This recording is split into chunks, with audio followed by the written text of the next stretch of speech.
الشيطان الرجيم بسم الله الرحمن الرحيم اللهم صل وسلم وبارك على سيدنا محمد رسول الله صلی اللہ علیہ وآلہ وسلم۔ میں اپنی طرف سے اپنے دوستوں کی طرف سے سب سے پہلے جو ہماری ثوابی کی ٹیم ہے ثوابی باتران، ان کو میں اپنی طرف سے مبارکباد پیش کرتا ہوں کہ آپ مقابلے میں میدان میں آئے، اللہ آپ کو کامیاب کرے۔ ثوابی باتران ہماری ٹیم ہے۔ لوگ سوچیں گے کہ یار یہ مردان کی ٹیم کو کیوں نہیں سپورٹ کر رہا، تو مردان کو بھی کر رہا ہوں، لیکن ثوابی باتران کو دو وجوہات پہ، ایک تو ہمارے اکبر علی صاحب اس کو جو ہے اس کو اون کرتے ہیں انہوں نے ابھی، اور ہماری یہ مردان کے اسٹالبٹ ہیں، تو انہوں نے اسد کیسر صاحب کے علاقے کی ٹیم جو ہے ابھی یہ لی ہے آپشن میں۔ اور ثوابی سے میری محبت کا ایک وجہ اور بھی ہے، ثوابی میں بچپن میں پڑھا ہوا ہوں، میری 5ویں جماعت کی تعلیم ثوابی کی ہے،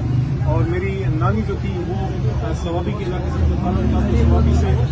بڑے تعلق کی محبت کا بھی، پڑھائی کا بھی، اسد کیسر صاحب کا بھی اور ابد بلوی صاحب کا بھی۔ میری دعا ہے کہ کلاسک سپر لیگ میں سب اچھا کھیلیں، جو اچھا کھیلے وہ جیتے، لیکن ہماری جو ٹیم ہے ثوابی باتران ان کے لیے اسپیشل دعا، اور جو میری مردان کی ٹیم ہے ان کو بھی میری ریکویسٹ ہے کہ زور لگائیں۔ تو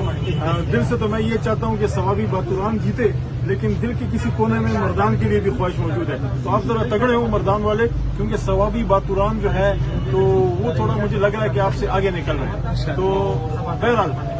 اچھی ایفرٹ ہے، میں اس کو اپریشیٹ کرتا ہوں، اور اگر میدان کھیل کے میدان آباد ہوں گے تو ہمارے بچوں کے ہاتھ میں سگریٹ نہیں ہوگا، نشہ نہیں ہوگا، غلط جگہوں پہ نہیں جائیں گے، کتاب سے اور کھیل کے میدان سے محبت پیدا کریں۔ پاکستان زندہ باد۔